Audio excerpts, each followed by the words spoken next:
Okay, hello everyone. There, there she is. That was funny. Okay, Hi, Georgia, you, I always do it a little differently. I guess have to keep things exciting. okay, do you want to introduce us, Georgia? We're going to do the introduction. I don't know. I forget who is going to do, but yeah. So my name is Georgia Terry. This is the Humans and Wildlife Show. With me, as always, is my co-host, Dr. Christian Sase. Christian, what are we going to talk about today? Yeah, hi Georgia. That's a funny start. That's the fun of a live show. Anyway, thanks, David, immediately for the award, which I think we don't deserve for this rotten start. But anyway, thanks. Give us credit. Give But us credit. Thank you, David. Nice to see you. but anyway, it adds a lot. It's actually a very important topic. We're going to talk about bird mortality and the collision into windows. I think every one of us must have heard it at some time. Just suddenly bang, and we wondered what that was. Oh, it's just another bird. And then we look out, and very often the bird seem to have disappeared, and everything seems to be fine. So we'll be discussing that. What really happens? Yeah, and Okay. of course, it's not just birds. I have to point out, of course, it's also some bats. But yeah, windows can be very confusing for wildlife um, of many types, especially those ones that are flying around. So we're going to be talking about, yeah, the hazards of that and why it happens and what you can do, some of the things you can try to do to make your windows safer for wildlife and um, yeah, and yeah, keep problems from developing. So let's just ask you, the audience, in the beginning, what do you think the biggest cause of bird mortality is? Let's say the first two or three factors. What would you think they are?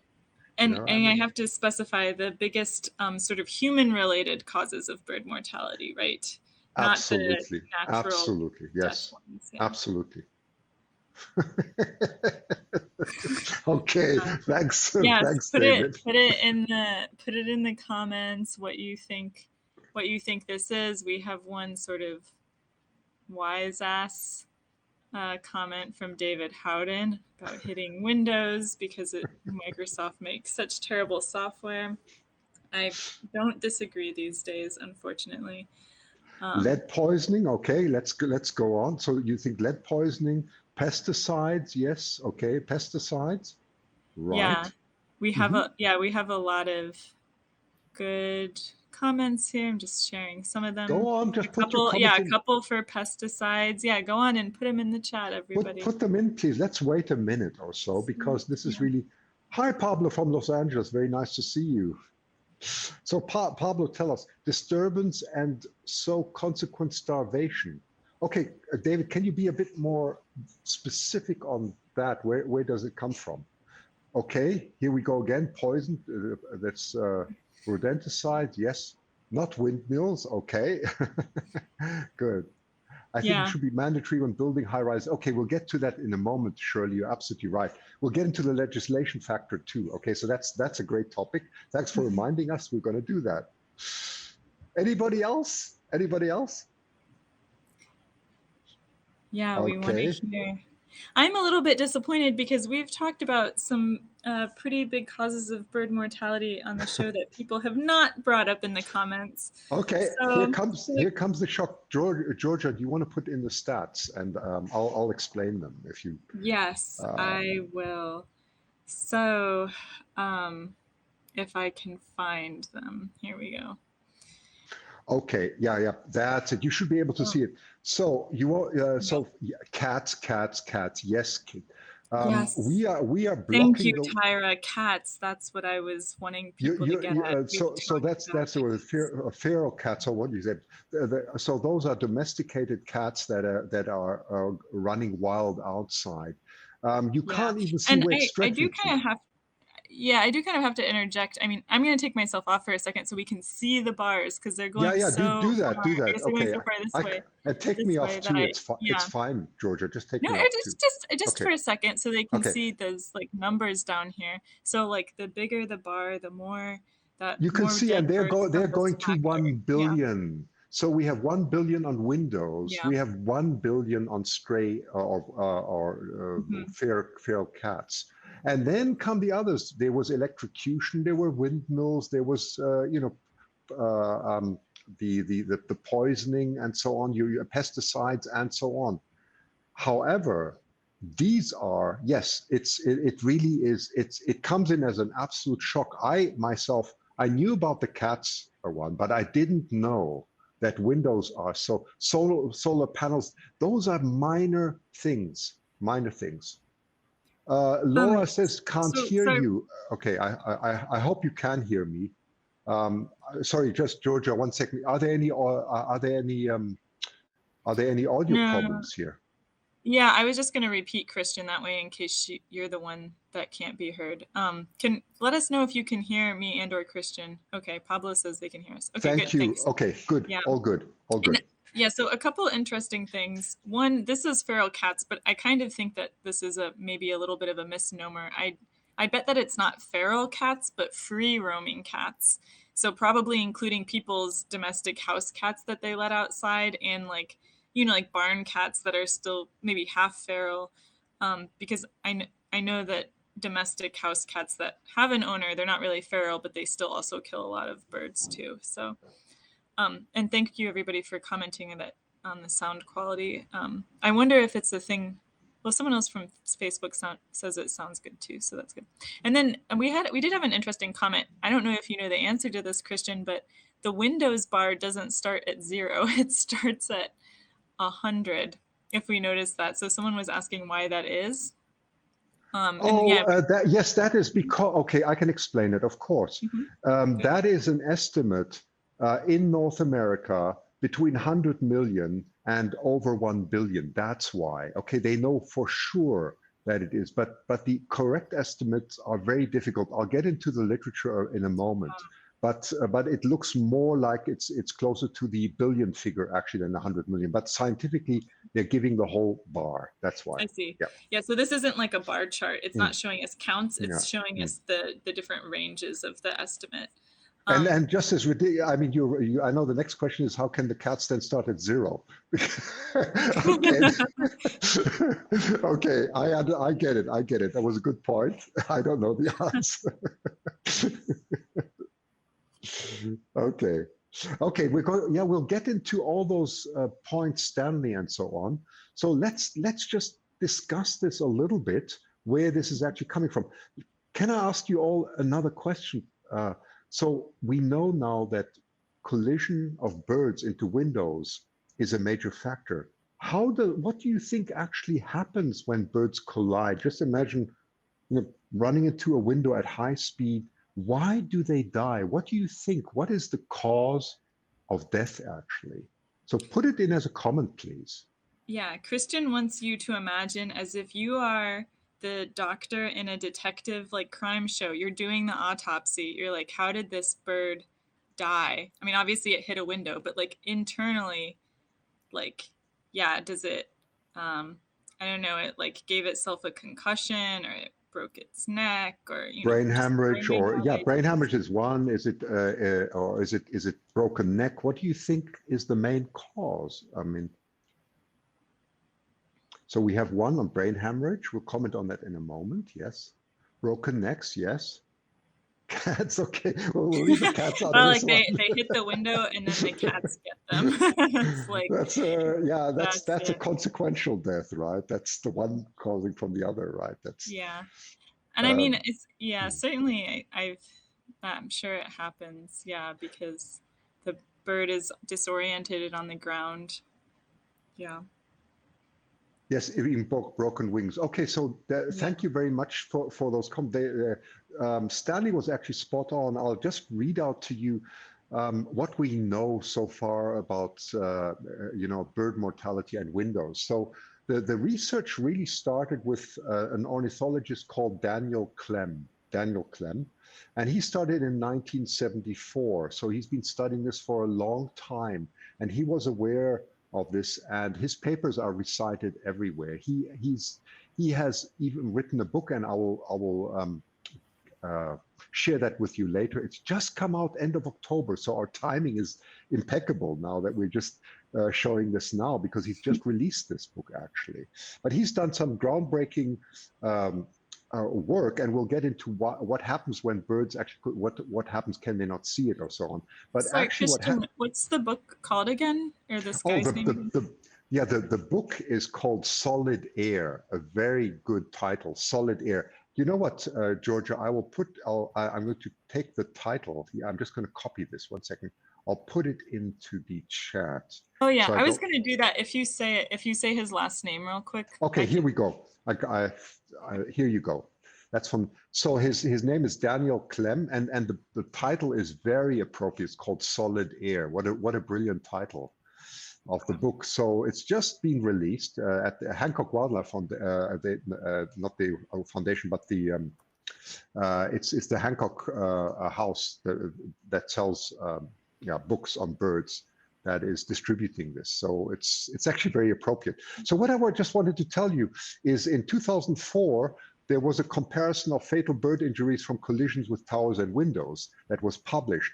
And when I read that paper, there were about 500 specimens that they looked at. They looked at smaller birds and they looked at larger birds. They divided them, anything that was below, I think it was 39 grams, right? They just classified as a smaller bird and the other larger bird. And they looked at it, and now it was absolutely surprising. So the answer was most tower and window fatalities experienced no skeletal fractures, and no cervical fractures were found in either the tower or window kill samples, further confirming that the often cited cause of death, collision victims from a broken neck, I beg your pardon, is clear in error. And to come to the point of Stanley, it is brain hemorrhage, absolutely. Extravascular bleeding in the brain was what they found again and again. It was absolutely convincing. So that's also disturbing, because I always thought when birds collide with windows, and very often they get up and I thought everything's fine. Sorry, it's not like that. They die a few hours later. They don't die immediately, but the bleeding kills them a few hours later. I'm sorry to say, but that's how severe it is, and that's why so many die. Yeah. Yeah, that's really horrifying. So did you, when I was researching this, I came across a lot of information from wildlife rehab centers who are writing about when to bring a bird in. Because a lot of Mhm. times you go out there, you hear the window strike, you go out there and you can still see it. It's like maybe hopping around on the ground, but it seems fine. Mhm. And so they had some tips on when to know when to bring a bird in. Christian, did you read any of these or come across I similar I things? I did too. Yes, yes, yes. But I don't have the link at the moment, George. I came across it, but I Yeah. forgot to put in the link. But you're absolutely right. There are recommendations of what to do. I Either if you talk and I'll look for it quickly, or vice Yeah, versa. yeah, sure. Um, Whatever. yeah, so like a lot of times, like you can tell with birds and other animals too, if they've had some sort of head injury, there's like head tilt, right? So they're holding their head kind of at an angle, maybe. And so that's like a sign that something could be going on. I mean, and also if they don't fly away, sometimes they will fly away after a moment, but even then, they might be in trouble. They just might be able to fly for the moment, you know. But definitely, if they're not flying, like that's a big thing. And I've heard again and again from wildlife rehabbers, like if it's not a baby animal and you can like get close enough to pick it up or something, then like it probably needs to be brought in because wild adult animals um, that aren't like habituated to people through feeding or something like that, but like normal wild adult animals don't let you just pick them up. So that means there's definitely something wrong. And Melody, I'm going to share her comment again. um, I'm gonna try to pronounce her last name, Melody Czempoja Strohicker.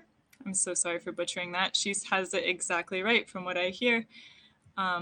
When a bird hits a window, just because it may fly away doesn't mean it's not injured. And that's exactly what we're getting at with the brain hemorrhaging stuff. Exactly. It's very sad, actually. So let's talk a little bit, and Gentleman Ghost just asked the question that brings us to the next point.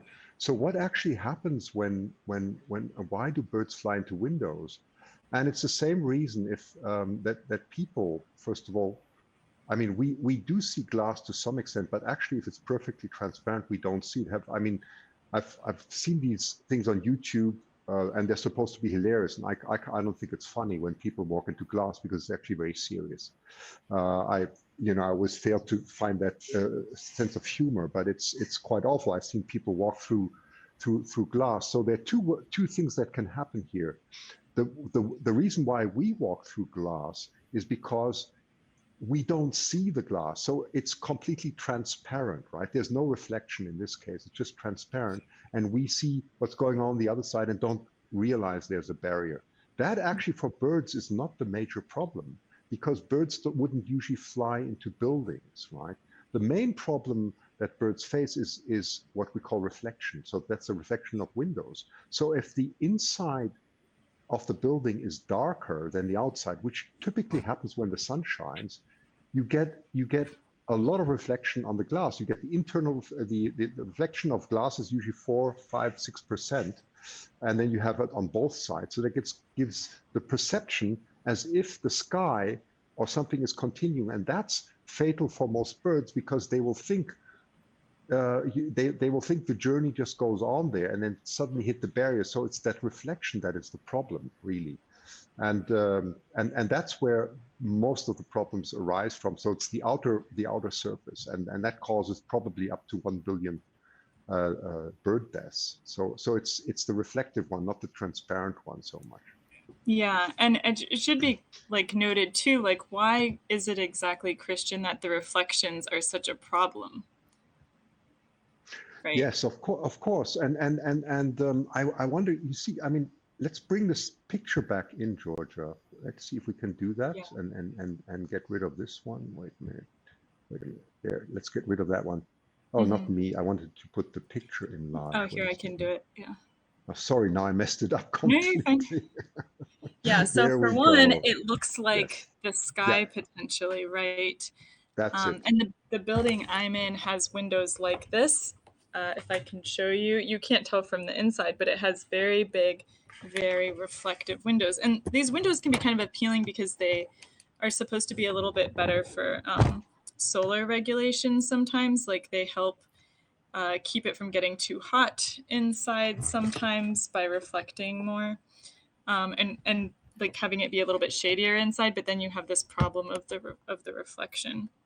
And like you said, even just the light difference, Christian, causes it to be more reflective when it's darker inside. Well, that's exactly right. Have you tried from the outside to look inside a building when it's lighter outside? You hardly can look inside. That's exactly why. As soon as you brighten up the light inside, everything changes. Look, I can make I have my bird mug. I can make it. I can make it like fly into the window. It's like Anyways, sorry, I couldn't resist. I was drinking and then I saw. So yeah, one thing is they might not realize, because of the reflection, they might not realize they see this big window and they think they're just continuing to fly into the sky. But like another thing that can happen. And I have to actually upload the image real quick. Another thing that can happen is like birds, if they see a reflection and they see another bird. Yes, absolutely. Not recognize themselves. They might be defensive, like they think it's another bird and it's in their territory and they have to attack it. So these are kind of the two reasons why the reflectivity of windows can be a problem. Yeah. That's such a good example, Georgia. I had that in Australia, actually. I had a bird doing exactly that, and I couldn't get it away from my mirror, from my driving mirror. It was just crazy. It was going on and on and on the whole time. But that's exactly what it is. Yes. Yes, yes. Yeah. Yeah. So anyway, that's this part. So how do we prevent it? And then we'll go. I also see a nice comment here from David Howden. Thank you very much, and we'll take that up too. So the prevention is incredibly easy, actually. Let's go and talk a little bit about that. Georgia, do you want to start, or Yeah, I mean, definitely. I mean, yeah. so well, and I bet even people from the audience can brainstorm a lot of good ideas for like, oh, the reflection is the problem. What can we do? So one thing is to interrupt the reflection a little bit. So we have people sometimes put like decorations or decals on the outside of window. Oops, that's not a picture of what I thought it was. That's okay. So like you can get these stickers that are like dots, for example, or other patterns, and basically that keeps the bird from thinking that like, oh, this is just empty sky I can fly into. So it definitely won't hit the window like at speed. Oh, and I found an interesting fact. I forgot it. So oftentimes when birds are hitting the window, they're flying between 15 and 20 miles per hour. That's between 25 to 30 Ooh, kilometers per hour. that's So they're actually horrible. going, they can be going pretty fast when they hit the window. Um, And yeah, something that I saw for a suggestion from one of the rehab places was like, if you ever hear like little thuds on your window, like, Hmm. maybe you don't know what happened to that bird or it flew Hmm. off or something, but like you can hear it when birds hit your window. Oh yeah. Those are the windows you should be putting this like you should be taking some kind of measures to keep birds from hitting it. Yeah. Yeah, and to the dots, it's actually surprisingly simple what you could do there. I found actually a YouTube example. It was brilliant, and I'm just going to show. Let's see if those. This is the one with the Yeah. lines. Yeah, Oh, and John Harley, he had it exactly. I learned exactly. last week the Baltimore Aquarium, the dot stickers will keep birds from crashing into windows. Yeah, Yep. they do. That's exactly right. And there's a 4x2 rule, so it's quite simple. Draw 4-inch lines vertical 4-inch lines vertical, because think of the typical wingspan of an average small bird, right? 10 centimeters, 4-inch, right? So four-inch thin lines will prevent it, and you can still look through, or 2-inch horizontal lines, distance 2-inch or 4-inch that way, right? That makes sense because birds are more long than they are tall. So that's where the 2x4 rule comes from. And it seems to be very effective, very simple. Yeah, that's interesting. I hadn't heard of that. So, are there any other? Oh, that we have another picture of the dots here too. Oh wait, are they? Yeah, No, we have that's not quite a few, dots. yeah. Just yeah, we have. Oh, and then what was Is this also just This showing? is Yeah. so interesting. So what I heard also from, just put this up again, yeah, from Daniel Clem, who's the ornithologist who pioneered all this, is he was talking about glass that has patterns that you can only see in the ultraviolet. So it means what you see on the left-hand side, it's completely transparent, but what birds see is something completely different. I think that's a brilliant solution, really. And I would like to actually explore that myself a bit more, because wow, I think that should be implemented everywhere, because nobody can then complain that they can't, that this is disturbing their vision, their view or whatever. So yeah. Yeah, because often the same windows that are really problematic, these really big windows that have a gorgeous view, are the ones that look like just the sky. And so people don't want to go putting up dots and stuff like that. So this, yeah, ultraviolet vision stripes or stickers are a really good solution, it looks like. Um, Yeah, yeah, I'm just very cool. trying to see so I don't forget David Howden's comment here. It made a long one. Oh Do yeah. you do you know I how can uh, I common? can present it. Oh Yeah, yeah, he present so it, this please. was a Yes. good question, and I Hmm. actually don't know the answer, but David Howden asked, "Do you know how Hmm. common this is in other countries?" Birders I know who have visited, and for context, David is out of the UK. Birders I know who have visited the US suggest dead birds around tall buildings on migration seems much bigger thing there than in the UK, but that's anecdote. Oh, Yes. a much, yeah, but bigger thing in the United States than in the UK. Yeah, and I think I do know the answer to that because um, I looked a little bit also into the legislation again, thanks to to Daniel Clem. Excellent, the excellent comments that I found from him on internet. And I'm just going to, so that actually gets us into the legislation. So um, if you think about protection of birds, it really started in the somewhere around 1911, 1912. Um, between the United States and Canada, there was an agreement because they already found, and that's just due to hunting and a commercialization of killing birds, that there were some species, and there's a certain a certain type of pigeon I've forgotten, it was very common, it completely got extinct, so that they decided they have to do something. And that was the Migratory Birds Convention Act of 1917, and that's a Canadian law now. So that was updated in 1994, and that contains regulation to protect migratory birds, their eggs, nests, destruction from wood harvesting, hunting, trafficking, and commercialization. And to that point, David, so there has been some legislation. There are three types of legislations. The one is the national level, right? Then you have the regional level, and then you have the municipal level. Sorry. And on the national level, you have Canada, US, UK, Japan, and Russia. So there you are with the UK that have signed an agreement to protect birds from flying into windows. So they're all aware. So definitely the UK is part of this. What surprises me is that other countries like Germany, for example, where I come from, is not part of it. I don't know the answer to that. But is it a problem? Absolutely. It's a problem everywhere. I mean, windows have the same property everywhere, and we have big windows, right? The problem that they have with the national legislation is that courts find the interpretation confusing. So unfortunately, it doesn't really succeed, and that's why they go more than to the regional level.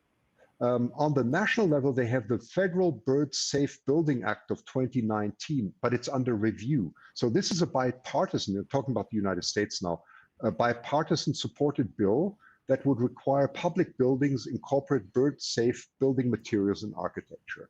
But unfortunately, these bills, they take forever. They shouldn't, but they do, right? This is under review, and well, that's the way it is. So Yeah. regionally, yeah, sorry, Real Georgia, quick, go. you Yeah. mentioned passenger pigeons, and several people are Yes, confused in the chat. Just real quick, passenger pigeons are they were a species that's now extinct. They're kind of a thank you. famous example in the U.S. and Canada, because they used to be extremely common bird here. They're a pigeon that would fly in these giant flocks, and now they're extinct because of people. So it's an example of a species that crashed and went extinct very quickly because of human activities, um, from being extremely abundant. So, yeah. Good. And let's give you another quiz. Let's give everyone another quiz. Which city do you think has been leading? Which city do you think has been leading to make sort of bird safety for birds crashing or providing, sorry, preventing birds from colliding with windows? What a sentence. Which city in the world do you think has been leading that to do some positive changes? So, how are you measuring leading? And also, I feel like this is a trap where it's okay, it's not going to be the United States, I don't think. I feel like this is like Canadian propaganda or something, or no. This guy, you know who wrote this? Daniel Clem wrote this. He Okay. is a U.S. ornithologist. All Okay, right. so just to put things, it's not some Canadian. There's no propaganda when it comes to wildlife. We're all bad. Okay, let's just be clear. All There's right. nothing All that's right. good enough. Okay, All right. but it's just So, curious because yeah. the Yeah, you city would that's think it's San taking, Francisco. I would have, Kit, I would have thought the same. It happened to be Toronto, actually. That completely surprised me. I didn't know. Yeah.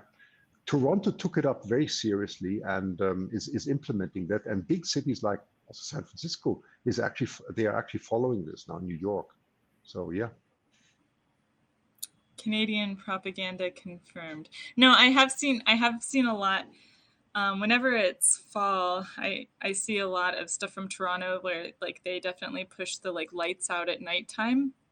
And this is another issue with windows, right? Not related to the reflectivity, but just related to the fact that windows let light out. And Yep. oftentimes, if they're open at night and you have lights on in a building, even just sort of like low safety security lights, like lights that are left on in office buildings, they're actually spewing a lot of light out into the nighttime through these windows. And that can cause a problem for birds and bats as well, because you're kind of, polluting the darkness basically with your Yeah. light. And it can be very confusing, especially if you're a bird that's migrating at night. So a lot of tiny birds migrate at nighttime because it's safer to travel at night, even though they're normally active during the day. They like flying around at night is like they make special. They kind of have like a special case for migration when they're doing all this traveling, and so they're out and about at night. And many of them actually use the stars to help them navigate. But Hmm. when you have all this light coming out of the buildings at night, it makes it harder for them to see the stars basically, and they can get disoriented. So if you have a building with windows that are open and don't have really good blinds or something, it's also good to keep the lights off at night, especially during this time of the year, September, October, November, when the birds may be migrating. Yeah, we're getting some very good comments here from our viewers here. I'm just putting them up. It's all very relevant. Linda was saying if you use whiteboard markers and draw vertical lines on your window, it works very well. And exactly that was the YouTube video that I wanted to refer to. So that's a very good point. And David Howden has made a very good recommendation here on a good book. So I've just shown that. Yeah, and of course Georgia has a very valid point. I mean, light pollution is very difficult for animals. That's probably worth, I don't know, it's probably worth another probably one topic for us that we haven't really covered properly, right? Only partly through bats, I guess. Yeah, I don't think we talked about it too much. I think maybe when we had our Aurora episode, we talked about it a little bit. I forget. It comes up often because it's linked to so many other topics like, windows or other things. Oh, But I'm yeah, also going, and go yeah, ahead. I'm just going to put up this sort of to say there's also anti-Canadian propaganda here. The greenhouse light in Learnington, Ontario is horrible, greenhouse capital of North America, and I would completely agree with you. We have Point Pelee here, and it is a huge funnel for migration. Yeah, look, that's exactly a good point, right? So that's. So are these like greenhouses for growing food or flowers? I Okay. think that's what it is. Yeah, that's what Barbara's referring to. Absolutely. But let's let's talk a bit about the regional level. I mean, Kit was mentioning California, so absolutely California would always be leading whenever it comes to these things, and it's actually true. So I just want to read some of the things again. This was I'm just quoting Daniel Clem here on the legislation. I've taken this is all from him. Regional level. So there is the EPS Environmental Protection Act, Ontario 1990. California has the Green Buildings Act, it's voluntary. Minnesota has the Bird Safe Glazing 2015, it's mandatory, good for Minnesota. Maryland has something under review. Michigan, there you go. Michigan, Safe Passage Great Lakes. Washington, D.C., Bird Friendly Green. New York State, Bird Friendly Buildings Act 2011 under review. Oh, this list goes on. Let's see what else we have. Mandatory, Toronto, Markham, York Region, Vaughan, these are all in Ontario. So Ontario has very much made this mandatory. Mandatory also San Francisco, Oakland, San Jose, Richmond, Alameda, Mountain View, all California. Portland, Oregon, yes. Highland Park, Illinois. Chicago's pending, well, that'll be a big thing. And New York City, December 2020. So that's good news. You see a lot of these big cities are looking at Calgary, Vancouver, Mississauga, all voluntary. UBC is University of British Columbia in Vancouver, is its own municipality, and they have implemented their own their own policy to save birds. And drafting, you have others: Waterloo, Surrey, that's where I live, Whitby, Saskatoon, and London. So there's a lot going on, which is good news. Yeah, we have an interesting comment from James Bourne. It'd be interesting to see if the native birds learn to avoid buildings. This is something I hear a lot. And I mean, it is worth thinking about because animals do learn how to deal better with certain like human changes to the environment. But it can be really hard to learn when the consequence is death. Because if you die, if there's a pretty big chance that you're going to die, then it's hard to learn to avoid it. But I think certainly some birds are at an advantage, right? Like birds that are less territorial, for example, and like trying to not so into trying to like attack their own reflection or dive bomb it, or birds that are just slower flying, like pigeons or something maybe, are going to be a little bit better off. But it can be quite challenging. It seems so simple to us, just don't fly into the window, but this can be quite a challenging thing for animals to learn. Yeah. Yes, and here comes Gentleman Goes with a very interesting comment. I thought about that too. Would be interesting to see if native birds from New York, for example, will learn to avoid buildings. Sounds crazy, but learned behavior. So as far as we know, unfortunately, James, there's no evidence of that. All we know is that during the migratory period, there are more collisions than during the rest of the year. So I wish there were a way, but I don't think there is. No. You know, thinking again of how easy it is to implement measures, right? Mm-hmm. The 4-inch rule, just vertical stripes, or just take like Linda pointed out, just take a marker, put some white marks on. It's very easy, you know. It's really easy, and I should talk to myself too, because I should also be doing this, right? I'm also preaching to myself here. Okay, so. Yeah. Yeah, and we do have Barbara Gordon comments that her pet Budgie has learned to avoid the mirrors and windows in her home. It is a little bit, it's easy, it's going to be easier. That's a good point, but it's going to be easier for your pet because it's exposed to these windows and mirrors much more often and in a less dangerous scenario. So it's probably not like building up it's harder for it to like build up lethal speed and hit into the window. It's not dying when it hits in the window. It's just kind of boinking around because it's inside if it does fly into it. So yeah, I always say like death is not a good teacher because once you're dead, you can't learn anymore. So like we were talking earlier about how these birds often die from brain hemorrhages from hitting the window and how fast they are when they fly into it. Often it can be, it's a challenging lesson to learn, I think. Yeah. Yeah, when we do have problems with bats flying into the windows too, and it's not quite as clear with the bats why that is actually. And part of it is that I'm going to share actually part of a video. I'll share my screen real quick. Let me just navigate to it. Yes, birds are amazing. Yeah.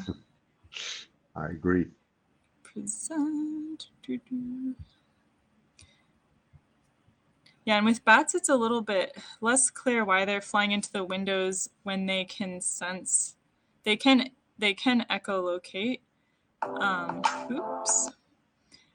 But I'm just going to skip ahead a little bit. Mm-hmm.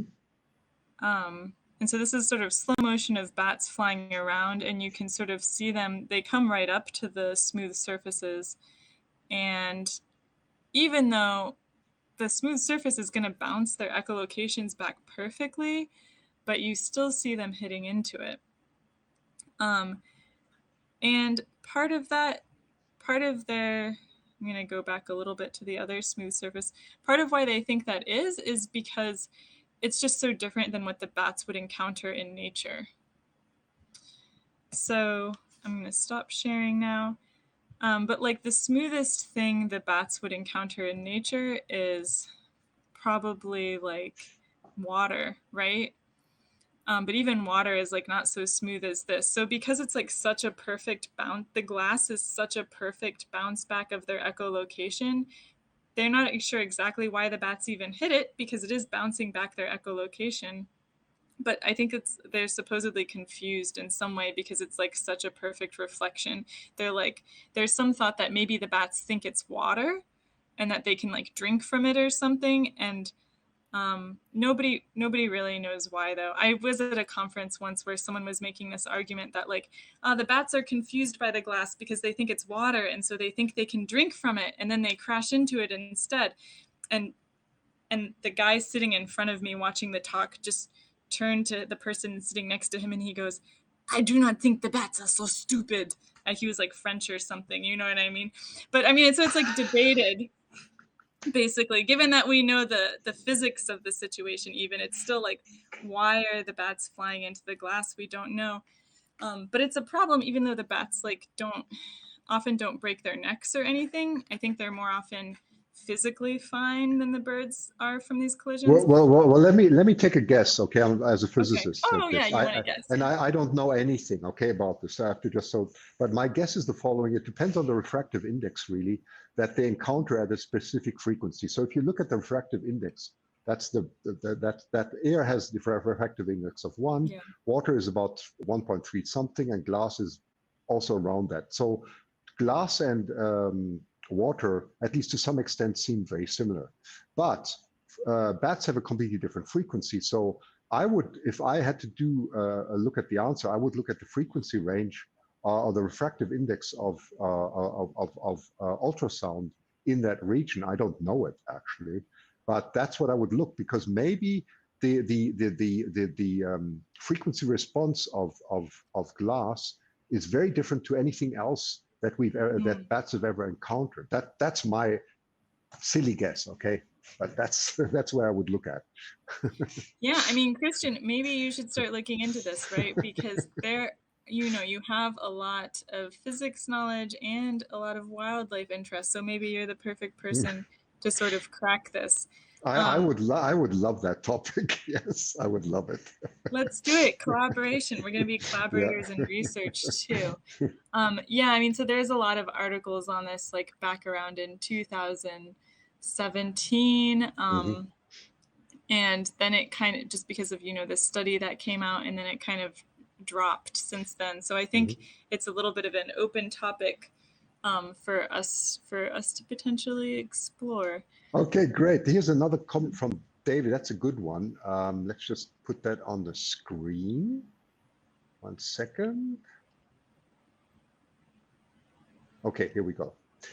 Is there an equivalent to the dots and markings that would help? Well, that's for you, Georgia. Here you go. Yeah, I mean, Wolf, I think so. I will say that well, this gets me back to like how much of a problem are the windows for bats.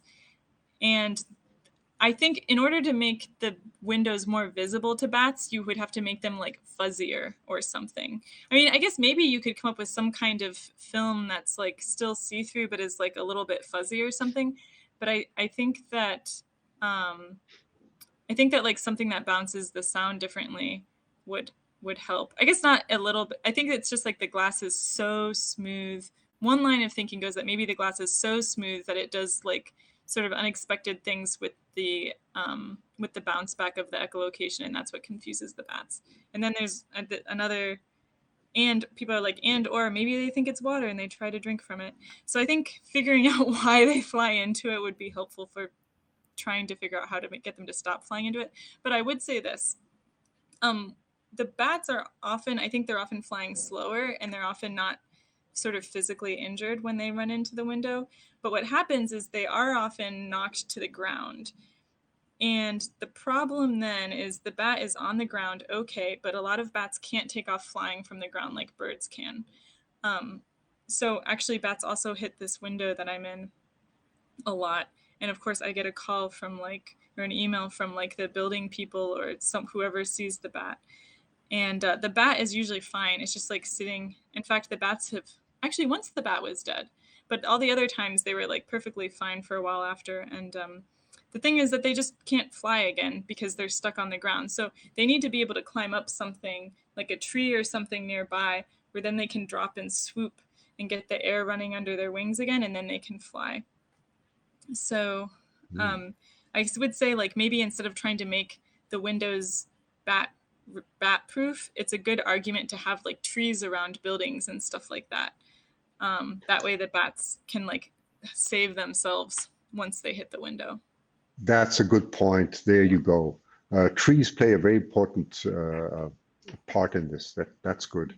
Only you can't get trees, I guess, that are taller than 150 feet or whatever, right? There's a limit, and then it gets very difficult with tall buildings. So, yeah. But I mean, like, even a little tree will help a bat like give something to fly from. Yeah, they only need to get up a few feet. Yeah. That's right. That's right. Good. Okay, excellent. So where are we now? So I think we've covered the world now. Yeah. Well, I think we've covered pretty much all the things I wanted to talk about. There were questions from way back, but now I don't remember what all of them were. Please don't be shy about reposting your question if we didn't get to it, because people ask such good questions, and then I forget. I will throw up this image real quick because we were talking about what a problem cats are in addition to bats. Oh, and yeah. A few episodes ago, I think it was like our wildlife friendly backyard episode. Oh, why isn't it letting me make this cat be bigger? Anyways, yeah, a few episodes ago, we talked about these colorful cat collars that help birds be able to see cats better. That looks so funny. Oh, yeah. Yes. If you can, keep your cat inside.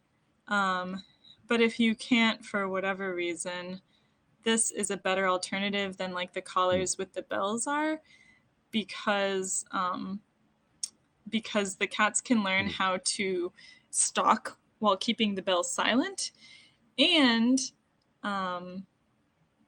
the birds can see this. They're more attentive to colors than they are to sound, from what I understand. So the color just works better. By the way, Shirley's asking about windmills. I think, Georgia, we should take the windmills up separately, because that's also looking, of course, at the world energy crisis and global warming and so on, and how does all the balance fit in. So I think that's worthy of another topic. I think, if I told you now, which is true, that the casualties in windmills are minute compared to the cat problem or the bird problem. Oh yeah, we saw it earlier even. Yes, but I don't at the same time want to dismiss that. I just say, in comparison to small, that doesn't mean it's not important. What always surprises me, Shirley, is that so much emphasis is put on windmills and so on, whilst you hardly ever hear any discussion about the windows and the cat problem, right? Not much at all. If you ask people in general, they say windmills are the problems and so on. So it's good to see everything in relationship. Yeah. So I think that we will take up the windmills later. And as Christian was saying, actually, Christian and I have both worked like in the windmill, wind turbine industry. And so we both have a lot of thoughts on that. Christian, you've helped design windmills, if I'm not mistaken. Yeah, that's right. We did offshore wind farms. It's a very, very interesting topic, So and I've actually worked monitoring birds and bats killed at a wind farm. Like, this was like a summer job, way back in my history. But I walked, 10 miles a day at one point in my life, back and forth under wind turbines, collecting way the dead back in your history. You're so young. Let's not exaggerate here. Come on. Young. Way back in my history. I should say that, not you. Yeah.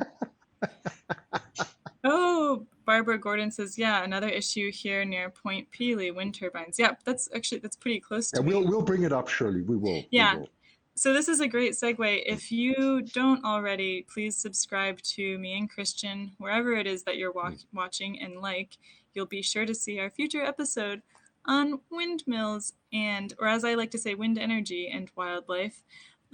Thank you everybody for participating in the chats and commenting. We have over 130 comments in the chats right now, and we got 5 awards.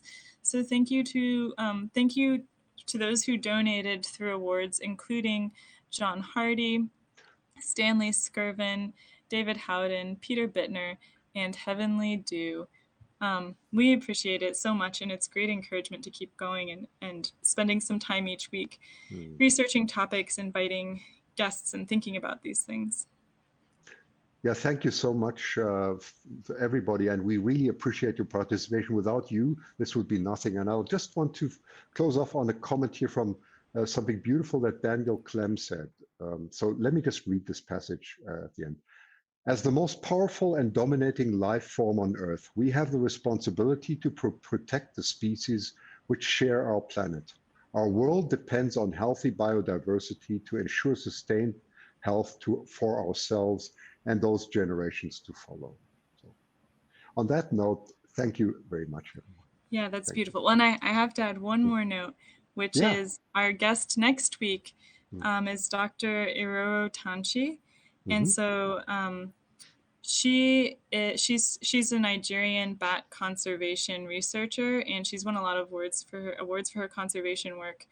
And we're so excited to talk to her. She's going to be a great guest. So join us next week for bat conservation in Nigeria. What episode number is it then? I would guess somewhere around 22, maybe. We're in the 20s now. Yeah, well, we'll find out. We're in the 20s already. We'll catch up with your age very soon. You'll see. When we're at 22, we'll catch up. Okay. Bye. Yeah. Thank you so much, everybody. Okay. Bye, everyone. Bye. Bye.